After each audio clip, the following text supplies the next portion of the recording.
Hi friends, ನಮಸ್ಕಾರ. ನನ್ನ ಚಾನಲ್ಗೆ ನಿಮ್ಮೆಲ್ರಿಗೂ ಪ್ರೀತಿಯ ಸ್ವಾಗತ. ಇವತ್ತು ಒಂದು ಅದ್ಭುತವಾದ ಮಾಹಿತಿನ ನಿಮ್ ಜೊತೆ ಶೇರ್ ಮಾಡ್ಕೊಳ್ತಾ ಇದ್ದೀನಿ. ಆ ಒಂದು ಮಾಹಿತಿ ಏನು ಅಂತ ತಿಳ್ಕೊಳ್ಳೋಕ್ಕೂ ಮುಂಚೆ ಚಾನಲ್ಗೆ ಹೊಸಬ್ರಾದ್ರೆ ಸಬ್ಸ್ಕ್ರೈಬ್ ಮಾಡ್ಕೊಳ್ಳಿ, ಹಾಗೆ ಪಕ್ಕದಲ್ಲೇ ಇರುವಂತಹ ಬೆಲ್ ಐಕಾನ್ ಮರಿದಲ್ಲೇ ಕ್ಲಿಕ್ ಮಾಡಿ. ಇದರಿಂದ ಹೊಸ ಹೊಸ ವಿಡಿಯೋಸ್ ಬಂದ್ರೆ ನಿಮ್ಗೆ ನೋಟಿಫಿಕೇಶನ್ ಬರುತ್ತೆ. ವಿಡಿಯೋ ಇಷ್ಟ ಆದಲ್ಲಿ ಲೈಕ್ ಮಾಡಿ, ಕಮೆಂಟ್ ಮಾಡಿ, ಹೆಚ್ಚು ಜನಕ್ಕೆ ವಿಡಿಯೋನ ಶೇರ್ ಮಾಡಿ. ನಾನು ಯಾವಾಗ್ಲೂ ನಿಮ್ಗೆ ವಿಡಿಯೋಸ್ ಅಲ್ಲಿ ಹೇಳ್ತಾನೆ ಇರ್ತೀನಿ, ಒಂದೊಂದು ಮಾಸಕ್ಕೆ ತನ್ನದೇ ಆದಂತಹ ವಿಶೇಷತೆ ಇರುತ್ತೆ ಅನ್ನುವಂಥದ್ದು. ಈಗ ಬರ್ತಾ ಇರುವಂತದ್ದು ಅತ್ಯಂತ ಶ್ರೇಷ್ಠವಾದಂತಹ ಮಾಸ. ಆ ಒಂದು ಮಾಸ ಯಾವುದು ಅಂದ್ರೆ ಆಷಾಢ ಮಾಸ. ಈ ಒಂದು ಮಾಸಕ್ಕೋಸ್ಕರ ತುಂಬಾ ಜನ ಕಾಯ್ತಾ ಇರ್ತಾರೆ. ಯಾಕೆಂದ್ರೆ ಈ ಒಂದು ಮಾಸ ಅಷ್ಟು ಶ್ರೇಷ್ಠ. ಈ ಒಂದು ಮಾಸದಲ್ಲಿ ಪೂಜೆ ಪುನಸ್ಕಾರಗಳನ್ನ ಮಾಡೋದ್ರಿಂದ ಶ್ರೇಷ್ಠವಾದಂತಹ ಅತಿಶಯ ಫಲವನ್ನ ನೀವು ಪಡಿತೀರಾ. ಈ ಒಂದು ಮಾಸದ ಬಗ್ಗೆ ಇನ್ನಷ್ಟು ಮಾಹಿತಿನ ನಾನು ಇವಾಗ ನಿಮ್ಗೆ ತಿಳಿಸ್ತಾ ಹೋಗ್ತೀನಿ. ಆಷಾಢ ಮಾಸ ಅಂದ್ರೆ ನಿಮ್ಗೆಲ್ಲ ಗೊತ್ತಿದೆ. ಇದನ್ನ ಶೂನ್ಯ ಮಾಸ ಅಥವಾ ಮಲಮಾಸ ಅಂತ ಕೂಡ ಕರೀತಾರೆ. ಈ ಒಂದು ಮಾಸದಲ್ಲಿ ಯಾವುದೇ ಶುಭ ಕಾರ್ಯಗಳು ನಡೆಯೋದಿಲ್ಲ. ಆಷಾಢ ಮಾಸ ಅಂದ್ರೆ 4ನೇ ಚಂದ್ರಮಾನ ಮಾಸವಾಗಿರುತ್ತೆ. ಜೂನ್ ಮತ್ತು ಜುಲೈ ತಿಂಗಳಲ್ಲಿ ಬರುವಂತದ್ದು.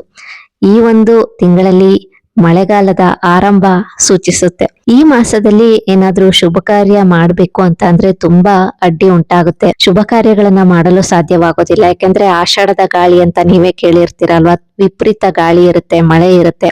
ಹಾಗಾಗಿ ಶುಭ ಕಾರ್ಯಗಳನ್ನ ಮಾಡ್ಬೇಕು ಅಂದ್ರೆ ತುಂಬಾ ಓಡಾಡ್ಬೇಕಾಗತ್ತೆ. ಒಂದ್ ಕಡೆಯಿಂದ ಇನ್ನೊಂದು ಕಡೆಗೆ ಹೋಗೋದು ಕೂಡ ತುಂಬಾನೇ ಕಷ್ಟವಾಗುತ್ತೆ. ಹಾಗಾಗಿ ಈ ಒಂದು ಮಾಸದಲ್ಲಿ ಶುಭ ಕಾರ್ಯಗಳನ್ನ ಮಾಡೋದಿಲ್ಲ. ಶುಭ ಕಾರ್ಯಗಳನ್ನ ಮಾಡಕ್ ಆಗೋದಿಲ್ಲ ಅಂದ ತಕ್ಷಣ ಈ ಒಂದು ಮಾಸನ ಶೂನ್ಯ ಮಾಸ ಅಂತ ಕರಿತೀವಿ. ಇಲ್ಲಾಂದ್ರೆ ಇದನ್ನ ಅಶುಭ ಮಾಸ ಅಂತ ಕೂಡ ಕರೀತಾರೆ. ಅಶುಭ ಮಾಸ ಅಂದ ತಕ್ಷಣ ಈ ಒಂದು ಮಾಸನ ಕೆಟ್ಟದ್ದು ಅಂತ ನಾವು ಪರಿಗಣಿಸಲು ಸಾಧ್ಯವಾಗೋದಿಲ್ಲ. ಅಂದ್ರೆ ಈ ಒಂದು ಮಾಸದಲ್ಲಿ ಶುಭ ಕಾರ್ಯ ಅಂದ್ರೆ ನಿಮ್ಗೆಲ್ಲ ಗೊತ್ತಿದೆ ಅಲ್ವಾ. ಮದುವೆ ಆಗಿರ್ಬೋದು, ನಿಶ್ಚಿತಾರ್ಥ ಅಥವಾ ಉಪನಯನ, ಮತ್ತೆ ಮನೆ ಗೃಹ ಪ್ರವೇಶ ಆಗಿರ್ಬೋದು, ಅಥವಾ ನಾವೇನಾದ್ರು ಹೊಸದಾಗಿ ಬಿಸ್ನೆಸ್ ಮಾಡ್ಬೇಕು ಅಂತ ಅಂದ್ಕೊಂಡ್ರೆ ಈ ಒಂದು ಮಾಸದಲ್ಲಿ ಇದನ್ನೆಲ್ಲ ಮಾಡಬಾರ್ದು, ಅಂದ್ರೆ ಶುಭ ಕಾರ್ಯಗಳನ್ನ ಮಾಡಬಾರ್ದು ಅಂತ. ಅದು ಬಿಟ್ರೆ ಈ ಒಂದು ಮಾಸದಲ್ಲಿ ಪೂಜೆ ಪುನಸ್ಕಾರಗಳಿಗೆ, ದಾನ ಧರ್ಮಗಳಿಗೆ ಅತ್ಯಂತ ಶ್ರೇಷ್ಠವಾದಂಥದ್ದು ಅಂತ ಪರಿಗಣಿಸ್ತಾರೆ. ನಿಮ್ಗೆಲ್ಲ ಗೊತ್ತಿದೆ, ಆಷಾಢ ಮಾಸದಲ್ಲಿ ದೇವಿಯ ಒಂದು ಆರಾಧನೆಯನ್ನ ಹೆಚ್ಚು ಹೆಚ್ಚಾಗಿ ಮಾಡೋದ್ರಿಂದ ಪ್ರತಿಯೊಂದು ಇಷ್ಟಾರ್ಥಗಳು ಈಡೇರುತ್ತೆ. ನಮ್ಮ ಜೀವನದಲ್ಲಿ ಇರುವಂತಹ ಪ್ರತಿಯೊಂದು ಕಷ್ಟ ಕಾರ್ಪಣ್ಯಗಳೆಲ್ಲ ದೂರವಾಗುತ್ತೆ. ಆಷಾಢ ಮಾಸ ಅಂತ ಅಂದ್ರೆ ತುಂಬಾ ವಿಶೇಷ. ಅದ್ರಲ್ಲೂ ವಿಷ್ಣು ಪೂಜೆಯನ್ನ ಮಾಡ್ತಾರೆ. ಯಾಕೆಂದ್ರೆ ಈ ಒಂದು ಮಾಸದಲ್ಲಿ ಬರುವಂತಹ ಏಕಾದಶಿ, ಅದ್ರಲ್ಲೂ ವಿಶೇಷವಾಗಿ ದೇವಶಯನಿ ಏಕಾದಶಿ ಬರುತ್ತೆ. ಅಂದ್ರೆ ಶ್ರೀ ಮಹಾವಿಷ್ಣು 4 ತಿಂಗಳುಗಳ ಕಾಲ ಯೋಗ ನಿದ್ರೆಗೆ ಜಾರುವಂತದ್ದು. ಈ ಅವಧಿಯನ್ನ ಚಾತುರ್ಮಾಸ ಅಂತ ಕೂಡ ಕರೀತಾರೆ. ಈ ತಿಂಗಳು ತುಂಬಾ ವಿಶೇಷ ಅಂತ ಹೇಳ್ಬೋದು. ಅದ್ರಲ್ಲೂ ಈ ತಿಂಗಳು ಗುರುಪೂರ್ಣಿಮಾ ಕೂಡ ಬರುವಂತದ್ದು. ಅದು ಅಷ್ಟು ಇನ್ನಷ್ಟು ವಿಶೇಷ ಅಂತ ಹೇಳ್ಬೋದು. ಆಷಾಢ ಮಾಸದಲ್ಲಿ ತುಂಬಾ ವಿಶೇಷವಾಗಿ ನಿಮ್ಗೆಲ್ಲ ಗೊತ್ತಿದ್ದೇ ಇದೆ. ಆಷಾಢದಲ್ಲಿ ಆಷಾಢ ಶುಕ್ರವಾರ ಪ್ರತಿಯೊಬ್ರು ಕೂಡ ದೇವಿಯನ್ನ ಆರಾಧನೆ ಮಾಡುವಂಥದ್ದು. ಹಾಗೆ ದೇವಸ್ಥಾನಕ್ಕೆ ಹೋಗಿ ನಿಂಬೆಹಣ್ಣಿನ ದೀಪವನ್ನ ಕೂಡ ಹಚ್ಚುತ್ತಾರೆ.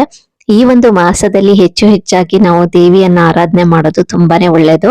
ಆಷಾಢ ಶುಕ್ರವಾರದ ಇನ್ನಷ್ಟು ಮಾಹಿತಿನ ನಾನು ನೆಕ್ಸ್ಟ್ ವಿಡಿಯೋಲಿ ಶೇರ್ ಮಾಡ್ಕೊಳ್ತೀನಿ. ಪ್ರತಿಯೊಂದು ಡೀಟೇಲ್ ಆಗಿ ನಿಮ್ಗೆ ತಿಳಿಸ್ಕೊಡ್ತೀನಿ. ಯಾಕೆಂದ್ರೆ ಸಾಕಷ್ಟು ಜನಕ್ಕೆ ಇದ್ರ ಬಗ್ಗೆ ಮಾಹಿತಿ ಇರೋದಿಲ್ಲ. ಹಾಗಾಗಿ ನಾನು ನೆಕ್ಸ್ಟ್ ವಿಡಿಯೋಲಿ ನಾನು ಆಷಾಢ ಶುಕ್ರವಾರದ ಬಗ್ಗೆ ಕೂಡ ಮಾಹಿತಿನ ತಿಳಿಸ್ತೀನಿ.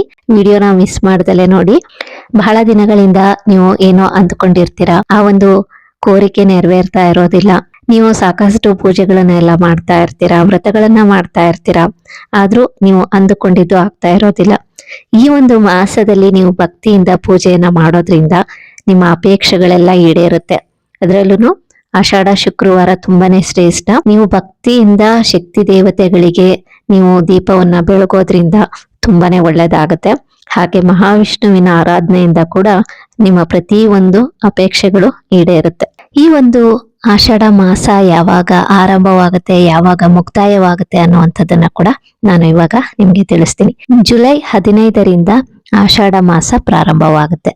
ಯಾವಾಗ ಮುಕ್ತಾಯವಾಗುತ್ತೆ ಅಂದ್ರೆ ಆಗಸ್ಟ್ 11ನೇ ತಾರೀಕು ಆಷಾಢ ಮಾಸ ಮುಕ್ತಾಯವಾಗುತ್ತೆ. ಅಂದ್ರೆ ಭೀಮನ ಅಮಾವಾಸ್ಯೆ ಬರುತ್ತೆ 12ನೇ ತಾರೀಕು. 13ನೇ ತಾರೀಕಿಂದ ಶ್ರಾವಣ ಮಾಸ ಪ್ರಾರಂಭವಾಗುತ್ತೆ. ಹಾಗಾಗಿ ಆಷಾಢ ಮಾಸ ಪ್ರಾರಂಭವಾಗೋದು 15ನೇ ತಾರೀಕು, ಮುಕ್ತಾಯವಾಗೋದು ಆಗಸ್ಟ್ 11ನೇ ತಾರೀಕು. ಆಷಾಢ ಮಾಸ ಅಂತೂ ತುಂಬಾನೇ ವಿಶೇಷ. ಈ ಮಾಸದಲ್ಲಿ ಭಕ್ತಿಯಿಂದ ಮಾಡುವಂತಹ ಪೂಜೆಗೆ ಶ್ರೇಷ್ಠವಾದ ಫಲ ಖಂಡಿತವಾಗ್ಲೂ ಭಗವಂತ ಕೊಟ್ಟೆ ಕೊಡ್ತಾರೆ. ಸ್ನೇಹಿತರೆ, ಇವತ್ತು ಆಷಾಢ ಮಾಸದ ಬಗ್ಗೆ ಒಂದಷ್ಟು ಮಾಹಿತಿಗಳನ್ನ ಇವತ್ತಿನ ವಿಡಿಯೋಲಿ ನಾನು ತಿಳಿಸಿಕೊಟ್ಟಿದ್ದೀನಿ. ಆಷಾಢ ಮಾಸ ಯಾವಾಗ ಪ್ರಾರಂಭವಾಗುತ್ತೆ, ಯಾವಾಗ ಮುಕ್ತಾಯವಾಗುತ್ತೆ, ಈ ಒಂದು ಮಾಸ ಯಾಕೆ ಶ್ರೇಷ್ಠ ಅಂತ ಕೂಡ ಇವತ್ತಿನ ವಿಡಿಯೋಲಿ ತಿಳಿಸಿಕೊಟ್ಟಿದ್ದೀನಿ.